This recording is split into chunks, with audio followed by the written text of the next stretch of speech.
Hi folks, welcome back to Socially Distant. I'm Brian Noonan. Well, it is another lovely day in Chicago, and yes, the window at Socially Distant HQ is still open. This is all in advance of winter roaring back in for the rest of the week. Now, if you were with me yesterday, you know that I was lamenting the fact that the warm weather was going to bring out the isolated. Well, my fears were correct. During my walk with the hounds, I saw more people meandering down the street trying to get some sun, air, and a sense of freedom. There was a lot of aggressive eye contact between me and the Covidiots who were traveling in possibly infected herds. Despite my prediction yesterday that I was going to begin a scorched earth policy of slamming people to the ground if they didn't give me a wide berth, well, I didn't have to bulldoze anybody. There's always today, though. I need to get some aggression out, and sumo wrestling the wife is off the table. Speaking of Covidiots, it doesn't seem that a day goes by where a story doesn't come out that makes me shake my head, roll my eyes, and confirms my opinion that there are some people who, in the words of Strother Martin from Cool Hand Luke, you just can't reach. Alton is a small town in southwestern Illinois near St. Louis. The mayor of Alton, Brant Walker, is taking this pandemic very seriously. So seriously, in fact, that he told the police department to crack down on anyone violating Illinois' stay-at-home order. Good for him. Sounds like a responsible public servant trying to keep his constituents safe.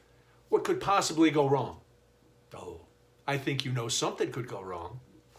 Sunday morning at 1 a.m., which is redundant, but I want to preface it was Sunday morning at 1 o'clock, the police raided Hiram's Tavern, which I'm sure is a very upscale Alton watering hole. There had been reports that Hiram's had been operating in violation of the stay-at-home order. The cops arrived, and lo and behold, there were a number of people sitting at the bar drinking. Now, did I mention it was 1 in the morning? I did? Okay, because that's an important detail. Because you're never going to guess who was given a complaint for reckless conduct, which is a Class A misdemeanor. At 1 in the morning, on a Sunday. Yes, Mayor Walker's wife Shannon. That's right. His Honor, the mayor's wife, was bellied up to the bar at Hiram's at 1 in the morning, and this was a surprise to her husband. Wow. Talk about an awkward situation over breakfast Sunday morning. The mayor issued a statement saying in part, "My wife is an adult capable of making her own decisions, and in this instance, she exhibited a stunning lack of judgment." End quote. Wow. Now there's an understatement. Let's leave out the fact for a minute that the mayor didn't know his wife was frequenting a modern-day speakeasy at 1 in the morning, which seems odd to me. I'm not a human GPS, but I know if my wife goes out in the yard in the middle of the day, let alone where she is in the wee hours of the morning. Having to be self-quarantined with a spouse who just embarrassed you so publicly has got to be a treat. The icy stares I'd be throwing at my wife would make daggers look like cotton candy. And any small disagreement would be met with, "Well, if you don't like it, why don't you go down to Hiram's and get yourself another highball, boozy?" Or, "You know we have booze right here in the house, don't you, barfly?" I don't know. Maybe Mrs. Walker was tired of seeing the mayor running the city's business in his underpants at home and yearned for some other human companionship. Now, I haven't been through Alton in a while, but I'm sure they have the internet. Why didn't she just reach out via Zoom, FaceTime, Pornhub? I don't know, any of those.